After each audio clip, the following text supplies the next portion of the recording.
सच्ची सहेली, महिलाओं के लिए सबसे भरोसेमंद औषधि एवं टॉनिक। मंत्री गणेश जोशी ने बहुउद्देशीय शिविर का किया शुभारंभ। विभागों के लगाए गए स्टॉलों का किया निरीक्षण। लाभार्थियों को महालक्ष्मी योजना किट की प्रदान। अंकिता भंडारी मामले में सीबीआई जांच को लेकर प्रेस वार्ता। नेता प्रतिपक्ष यशपाल आर्य ने की संबोधित। एफआईआर और जांच की प्रक्रिया पर उठाए सवाल। डीएम सविन बंसल का जनता दरबार में आई 130 शिकायतें। अधिकारियों को शिकायतों के जल्द निस्तारण के निर्देश। बागेश्वर में उत्साह के साथ मनाया गया राष्ट्रीय युवा दिवस। शिक्षण संस्थाओं में विविध कार्यक्रमों का आयोजन। युवाओं ने बढ़ चढ़ कर लिया हिस्सा। और लक्सर में नशे के खिलाफ लगातार कार्रवाई जारी। अलग अलग स्थानों से 2 तस्कर गिरफ्तार। पुलिस ने स्नैक किया बरामद।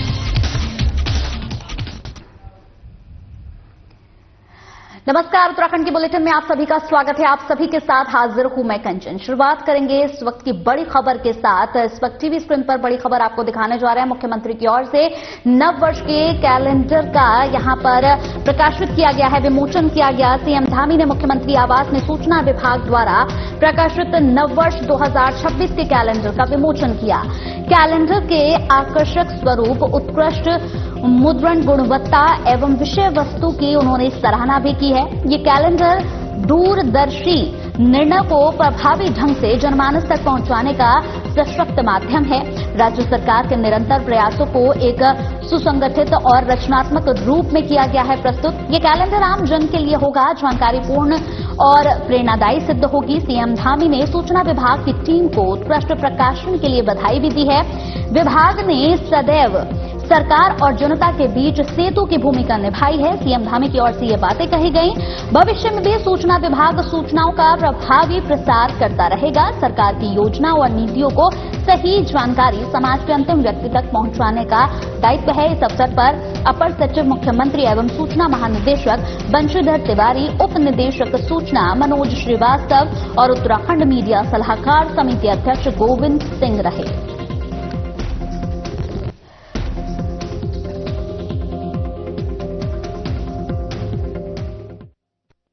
चलिए खबरों में बढ़ते हैं आगे। तो कैबिनेट मंत्री गणेश जोशी ने मसूरी विधानसभा क्षेत्र के यहां पर बुरासखंडा में जन जन की सरकार जन जन के द्वार प्रशासन गांव की ओर से अभियान के तहत आयोजित बहुउद्देशीय शिविर का शुभारंभ किया है। उन्होंने शिविर में विभागों द्वारा लगाए गए स्टॉलों का निरीक्षण भी किया। इस अवसर पर कैबिनेट मंत्री गणेश जोशी ने महिला कल्याण विभाग के लाभार्थियों को महालक्ष्मी योजना और किशोरी किट प्रदान की। साथ ही यहां पर उद्यान विभाग के लाभार्थियों को निःशुल्क बीज वितरित किए। कैबिनेट मंत्री गणेश जोशी ने कहा कि सरकार की मंशा है कि जन कल्याणकारी योजनाओं का लाभ अंतिम व्यक्ति तक पहुंचे। इस दौरान कैबिनेट मंत्री गणेश जोशी ने शिविर में 48 शिकायतें और समस्याएं गंभीरता से सुनी, जिसमें 17 समस्याओं का मौके पर ही समाधान कर दिया गया, जबकि शेष मामलों के शीघ्र निस्तारण के लिए संबंधित अधिकारियों को निर्देश दे दिए गए हैं। और इस दौरान शिविर में कुछ विभागों के समक्ष अधिकारियों की अनुपस्थिति पर नाराजगी जताते हुए कैबिनेट मंत्री ने यहां एसडीएम को 1 दिन का वेतन काटने के निर्देश दिए। उन्होंने अधिकारियों को 16 जनवरी को यहां पर स्वाखोली में बहुउद्देशीय शिविर आयोजित किए जाने के निर्देश दिए। उन्होंने कहा कि प्रदेश सरकार जनता की सरकार, जनता के द्वार के संकल्प को साकार करते हुए न्याय पंचायत स्तर पर सीधे जनता के बीच जाकर उनकी समस्याओं का समाधान कर रही है। उन्होंने चला गांव में ग्रामीणों की मांग पर सामुदायिक भवन और यहां पर बुरासखंडा में उद्यान विभाग के सशल दल केंद्र की स्थापना की घोषणा भी की।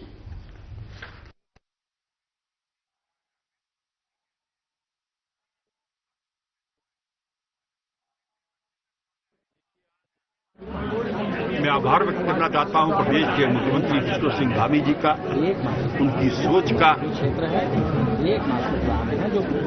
उनके मार्गदर्शन में ये कार्यक्रम पूरे प्रदेश में चल रहे हैं। आज मेरी विधानसभा के रायपुर ब्लॉक के बुरासखंडा में जन जन की सरकार जन जन के द्वार कार्यक्रम आयोजित किया गया है, जिसमें 50 से अधिक शिकायतें मिली है। उनका निस्तारण करने के लिए हमने निर्देशित किया है।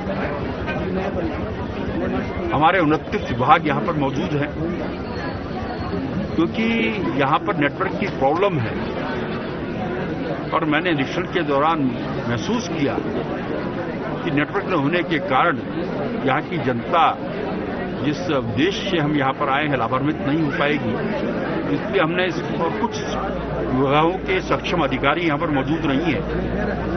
हमने यहीं के सीडीओ से बात करके सुनिश्चित किया है कि 16 तारीख को दोबारा ये कैंप सुवाखोरी में लगाया जाएगा, क्योंकि वहाँ पर नेटवर्क की प्रॉब्लम नहीं है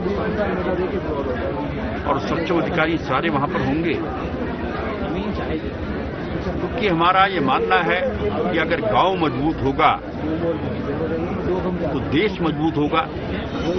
ये हमारा ग्रामीण अंचल है, ग्रामीण को मूलभूत सुविधाएं देना, उनको केंद्र सरकार और प्रदेश सरकार की योजना का लाभ पहुंचाना, ये हमारा उद्देश्य है। और आज मैं देख रहा हूं कि इस स्थान पर दूर दूर से लोग यहां पर आए हैं और मैंने निश्चित किया कि 4:30 बजे तक ये कैंप लगातार चलता रहेगा, ताकि दूर दूर से लोग हैं इनका लाभ ले सकें।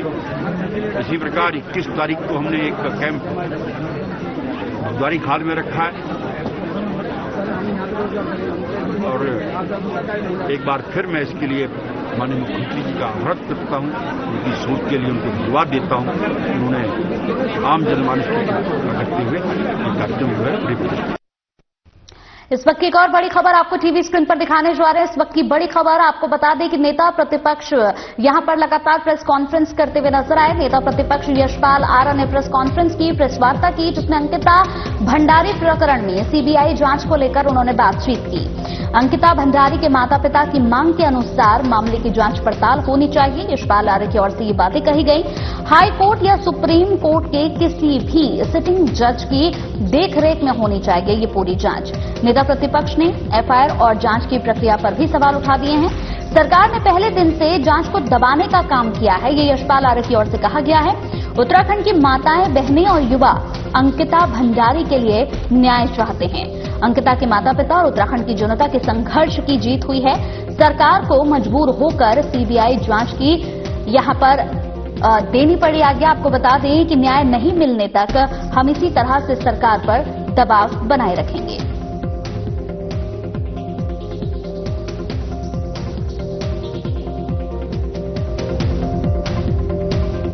प्राथमिकी दर्ज की गई है। प्राथमिकी दर्ज किसकी ओर से होनी चाहिए? माता की ओर से, की ओर से, प्रयास होनी चाहिए। उसके मतलब साफ है कि इस और इसके लिए पूरा प्रदेश का जारी माता किया, नौजवान ये संघर्ष किया, अंकिता भंडारी मिले और आज भी दोगुना हिस्सा है। लेकिन प्रश्न से सबके सामने कि आखिरकार प्राथमिकी अगर सरकार की इंतजार है जो उन्होंने मांग की है जिलाधिकारी के माता पिता, इसमें जो उन्होंने कहा है सरकार को उसमें कार्रवाई करनी चाहिए और दूसरा उनकी ओर से एफआईआर होनी चाहिए। परिवार से बाहर के लोग कैसे हो सकते हैं? ये बहुत बड़ा प्रश्न है। तो हमारी बात है कि जब तक इसकी सीबीआई जांच की संस्कृति की है, लेकिन सिटिंग जज की निगरानी है और विषय को लेकर सरकार को बाध्य करेगी कि माननीय उच्च न्यायालय, माननीय उच्चतम न्यायालय के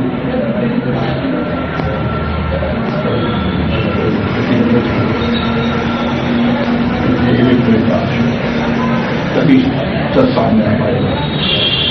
जिस तरीके से अंकिता भंडारी की हत्या हो जाती है कांग्रेस में, चाहे सदन में, चाहे सड़कों पर सीबीआई जांच की मांग की और उन्होंने कहा कि इसमें न्यायपालिका की निगरानी में जांच हो और उसकी माता पिता ने लगातार इस बात से सरकार को वहीं बागेश्वर में अखिल भारतीय विद्यार्थी परिषद के कार्यकर्ताओं द्वारा स्वामी विवेकानंद की जयंती राष्ट्रीय युवा दिवस के रूप में बेहद श्रद्धा और उत्साह के साथ मनाई गई। इस अवसर पर जिले के विभिन्न स्थानों और शिक्षण संस्थाओं में विविध कार्यक्रमों का आयोजन किया गया, जिसमें युवाओं ने बढ़ चढ़कर भागीदारी की। कार्यक्रम का शुभारंभ स्वामी विवेकानंद के चित्र पर माला अर्पण कर और पुष्पांजलि अर्पण कर किया गया। इस दौरान आयोजित विचार गोष्ठी में वक्ताओं ने स्वामी जी के जीवन दर्शन पर प्रकाश डाला। वक्ताओं ने कहा कि स्वामी विवेकानंद ने भारतीय संस्कृति और आध्यात्म का परचम पूरी दुनिया में फहराया और उनका संदेश आज के युग में भी उतना ही प्रासंगिक है।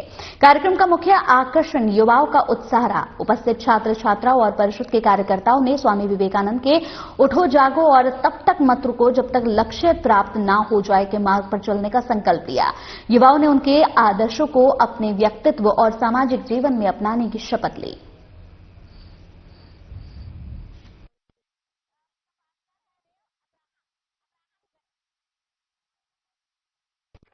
वहीं उत्तराखंड के टिहरी जिले में सड़क हादसा सामने आया, जहां अटाली गंगा के समीप एक ट्रक अनियंत्रित होकर लगभग 150 मीटर गहरी खाई में जा गिरा। इस दुर्घटना में ट्रक में सवार 3 लोग गंभीर रूप से घायल हो गए हैं। बता दें कि जब ट्रक अटाली गंगा क्षेत्र से गुजर रहा था, अचानक से चालक का नियंत्रण बिगड़ने के कारण ट्रक सड़क किनारे बनी गहरी खाई में समा गया। रात का अंधेरा और खाई की गहराई ज्यादा होने की वजह से रेस्क्यू ऑपरेशन में भी काफी चुनौतियों का सामना करना पड़ा। हादसे की सूचना मिलते ही स्थानीय पुलिस और बचाव दल मौके पर पहुंचा। खाई की गहराई को देखते हुए कड़ी मशक्कत के बाद तीनों घायलों को ट्रक से बाहर निकालकर सड़क तक पहुंचाया गया। पुलिस प्रशासन ने घटना की जांच शुरू कर दी है। दुर्घटना के सही कारणों का पता लगाया जा रहा है कि हादसा तकनीकी खराबी की वजह से हुआ है या इसके पीछे कोई और भी मानवीय चूक थी। ट्रक काफी गहराई में गिरा था, जिससे बचाव कार्य में समय लगा। घायलों को तुरंत उपचार के लिए भेज दिया गया है।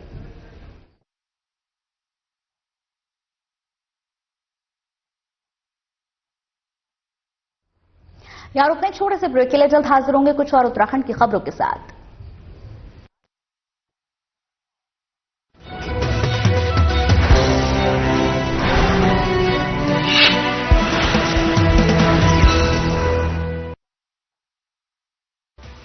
प्रधानमंत्री श्री नरेंद्र मोदी जी की महत्वाकांक्षी योजना जल जीवन मिशन उत्तराखंड के ग्रामीण इलाकों के लिए वरदान साबित हो रही है। वर्ष 2019 में माननीय प्रधानमंत्री ने लाल किले की प्राचीर से इस योजना की घोषणा की थी, जिसका उद्देश्य था भारत के हर ग्रामीण परिवार तक स्वच्छ पेयजल पहुंचाना। हम आने वाले दिनों में जल जीवन मिशन को लेकर के आगे बढ़ेंगे।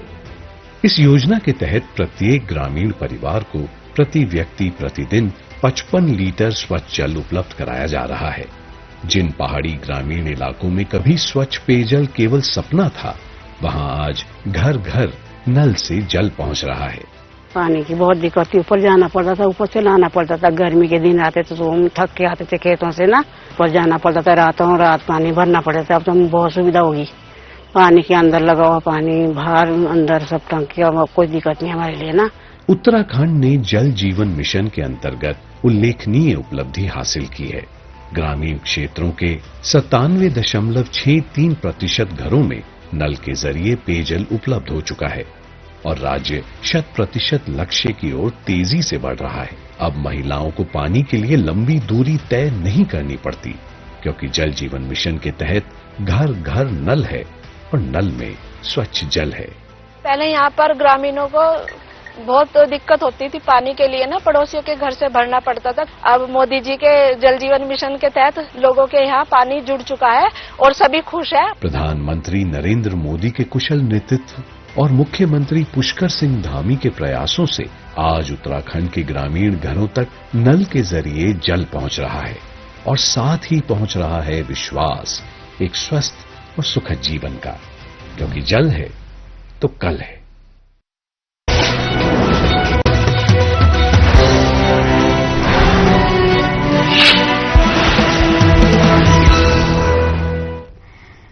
ब्रेक के बाद उत्तराखंड की खबरों में आप सभी का एक बार फिर से स्वागत है। बढ़ते इस वक्त एक और बड़ी खबर के साथ आपको बता दें कि डीएम की ओर से जनता दरबार लगाया गया और इस जनता दरबार में 130 शिकायतें सुनी गई हैं। इस वक्त की बड़ी खबर, डीएम 7 बंसल का जनता दरबार जिसमें 130 शिकायतें रखी गई। 82 वर्षीय बुजुर्ग महिला भरण पोषण अधिनियम के अंतर्गत यहां बात दर्ज कराने के निर्देश दिए गए हैं।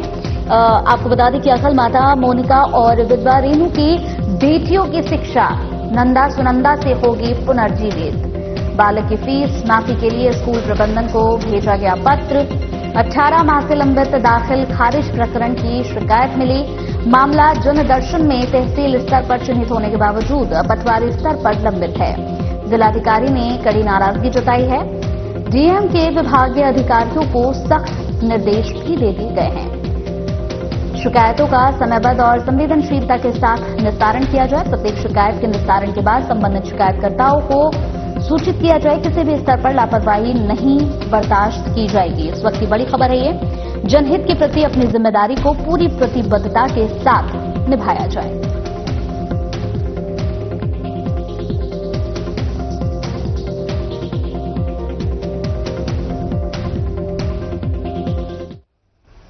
वहीं हरिद्वार को नशा मुक्त बनाने के संकल्प और एसएसपी प्रेमेंद्र डोभाल के यहां निर्देश में लक्सर पुलिस ने अवैध नशे के खिलाफ अपनी कार्रवाई तेज कर दी है। लक्सर पुलिस इस क्षेत्र में लगातार सक्रिय रहकर अवैध तस्करी और बिक्री के संभावित स्थानों पर छापेमारी कर रही है। साथ ही जगह जगह चेकिंग अभियान चलाए जा रहे हैं। पुलिस ने क्षेत्र के अलग अलग स्थानों से 2 व्यक्तियों को 13 ग्राम से ज्यादा अवैध स्मैक के साथ गिरफ्तार किया। आरोपियों की पहचान आदिल और सुहेल निवासी लक्सर के रूप में हुई है। पुलिस ने आरोपियों को कोर्ट के आदेश पर जेल भेज दिया है। लक्सर पुलिस का कहना है कि क्षेत्र में नशे के अवैध कारोबार को किसी भी सूरत में बर्दाश्त नहीं किया जाएगा। उन्होंने कहा कि अवैध तस्करी और बिक्री के खिलाफ पुलिस का यह अभियान भविष्य में भी जारी रहेगा।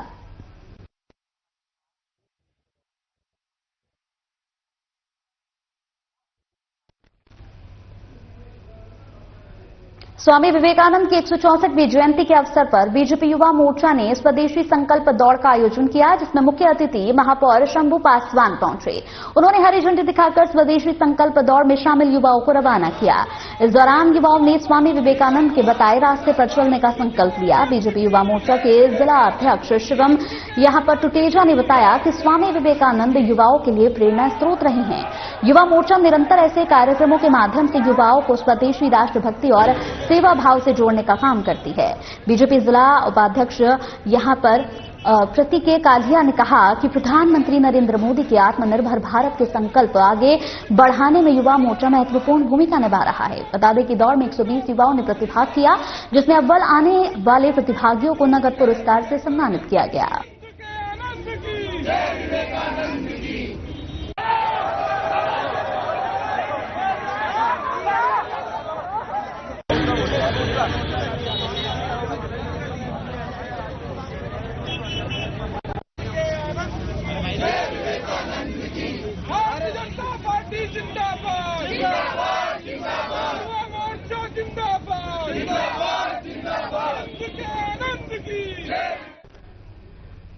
चलिए इसी बीच इस वक्त एक और बड़ी खबर आ रही है। आपको बता दें कि नेता प्रतिपक्ष यशपाल आर्य लगातार यहां पर एक्शन मोड में नजर आ रहे हैं।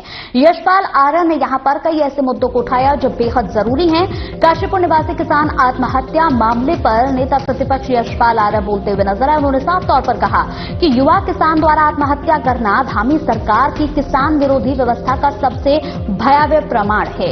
ये केवल आत्महत्या नहीं बल्कि पुलिस प्रशासन की प्रताड़ना से मजबूर किसान की हत्या है। उन्होंने कहा कि किसान के सामने पुलिस ने न्याय के सारे दरवाजे बंद कर दिए हैं। ये सिर्फ एक किसान की मौत नहीं बल्कि दामी सरकार की अमानवीय नीतियों का परिणाम है। कुछ पुलिसकर्मियों को निलंबित कर देना इस जघन्य अपराध पर पर्दा डालने की कोशिश है। ये कार्रवाई पूरी तरह से नाकाम है। नेता प्रतिपक्ष यशपाल आर्य ने यहां पर आगे मांग रखी है पूरे मामले की न्यायिक जांच की जाए। दोषी पुलिस अधिकारियों पर हत्या के लिए उकसाने का मुकदमा दर्ज हो। मृतक किसान के परिवार को 50 लाख रुपए का मुआवजा दिया जाए। परिवार के सदस्यों को सरकारी नौकरी मिले। धामी सरकार में किसान सुरक्षित नहीं है, ये कहना है यशपाल आर्य का। उन्होंने कहा कि पुलिस सत्ता के इशारों पर निर्दोषों को कुचलने का काम कर रही है। किसानों के परिवार को न्याय दिलाने के लिए सड़क से सदन तक हम संघर्ष करेंगे, कांग्रेस संघर्ष करेगी। दोषियों को बेनकाब किया जाएगा।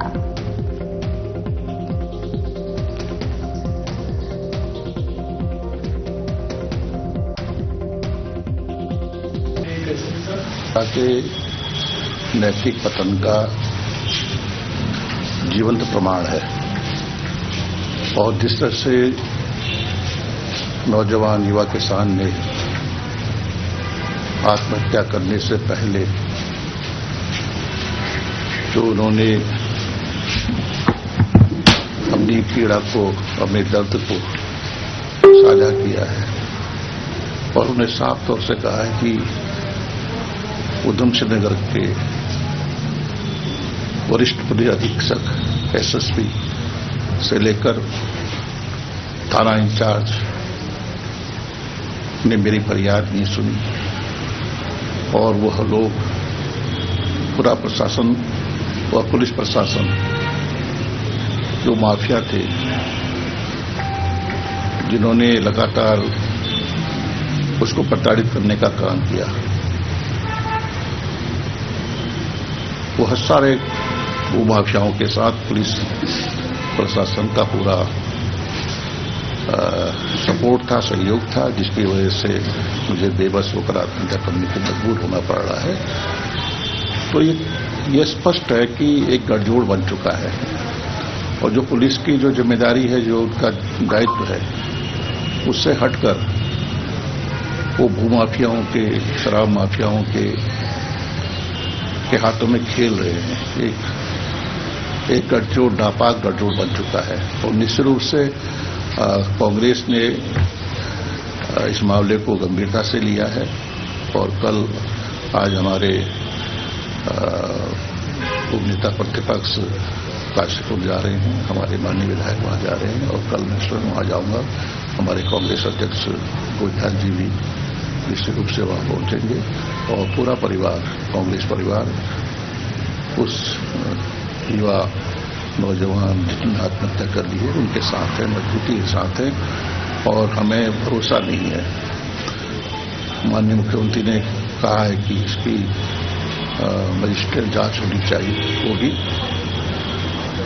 तो ये लीपापोती है और ये सरकार अपने अधिकारियों को बचाना चाहती है और उनको, लेकिन सच सामने है, सबके सामने है कि एसएसपी का इन्वॉल्वमेंट और वहां के थाना इंचार्ज का इसमें सम्मिलित होना ये जाहिर करता है कि हत्या की वजह क्या रही है, आत्महत्या की वजह क्या रही है और कितना उसको प्रताड़ित किया गया, कितना उसके साथ ज्यादतियां की गई, आखिर मजबूर होकर उसको आत्महत्या करनी पड़ी। तो दूसरे रूप से सरकार अपने अधिकारियों को बचाना चाहती है और हम ऐसा नहीं होने देंगे। तो वहीं स्वामी विवेकानंद की 164वीं जयंती के अवसर पर हरिद्वार ग्रामीण विधानसभा के अंतर्गत फेरोपुर रामखेड़ा डिग्री कॉलेज में स्वदेशी संकल्प दौड़ का भव्य आयोजन किया गया। इस दौड़ के माध्यम से युवाओं को राष्ट्र सेवा और स्वामी विवेकानंद के आदर्शों पर चलने का संदेश दिया गया। संकल्प दौड़ का विधिवत शुभारंभ किया गया। बीजेपी जिला अध्यक्ष आशुतोष शर्मा ने संयुक्त रूप से झंडी दिखाकर इसे रवाना किया। दौड़ में बड़ी संख्या में स्थानीय युवाओं ने उत्साह के साथ हिस्सा लिया। इस अवसर पर उपस्थित युवाओं को संबोधित करते हुए बीजेपी जिला अध्यक्ष आशुतोष शर्मा ने स्वामी विवेकानंद के कालजयी संदेश उठो जागो और तब तक मत रुको जब तक लक्ष्य प्राप्त न हो जाए का स्मरण कराया। उन्होंने कहा कि हमें स्वामी जी के सपनों के विकसित भारत को साकार करने के लिए निरंतर कार्य करना होगा। स्वामी जी ने वैश्विक मंच पर भारत का मान बढ़ाया और आज युवाओं के कंधों पर ही देश के भविष्य टिका हुआ है।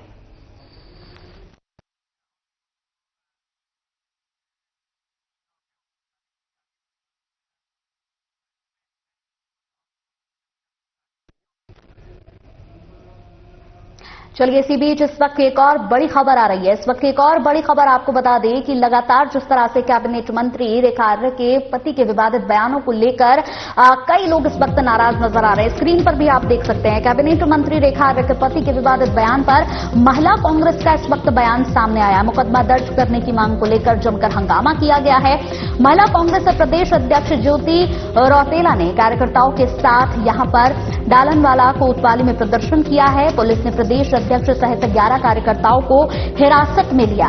प्रदेश अध्यक्ष और कार्यकर्ताओं को ऋषिकेश कोतवाली लाने की सूचना पर कांग्रेसी नेता कोतवाली में इकट्ठा हो गए। प्रदेश अध्यक्ष ज्योति रौतेला ने साधना प्लस को खास जानकारी दी है। ऋषिकेश के नटराज चौक से पुलिस कोतवाली ना ले जाकर वापस ले गई देहरादून।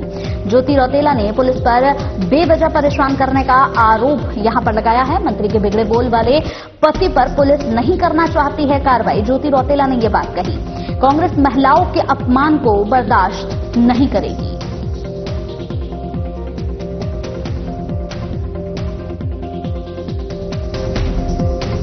देहरादून के अंदर साहू जी के ऊपर एक मुकदमा दर्ज कराने के लिए हमारी प्रदेश अध्यक्ष गई, उन्होंने गिरफ्तार किया और उनको वहां से गिरफ्तार करके वहां पर भी रखा, वहां से गिरफ्तार करके ऋषिकेश की ओर लाया गया। ऋषिकेश से जब नटराज की ओर लाया गया, हमारे माननीय अध्यक्ष जी, नगर अध्यक्ष जी ने जब ये आप लोग मीडिया तक ये बात डाली और हम कार्यकर्ता जुटे, तो बड़े दुख का विषय है कि उस महिला कार्यकर्ताओं को प्रदेश अध्यक्ष जी को हमारी वहां नटराज चौक से घुमाकर फिर दोबारा टीएचडीसी थाने में एकत्रित है। अगर हमारी प्रदेश अध्यक्ष को इस तरीके से लाया जाएगा, एक महिला को इस तरीके से उत्पीड़न किया जाएगा, तो हम कांग्रेस जन हर थाने में इस तरीके का विरोध करेंगे।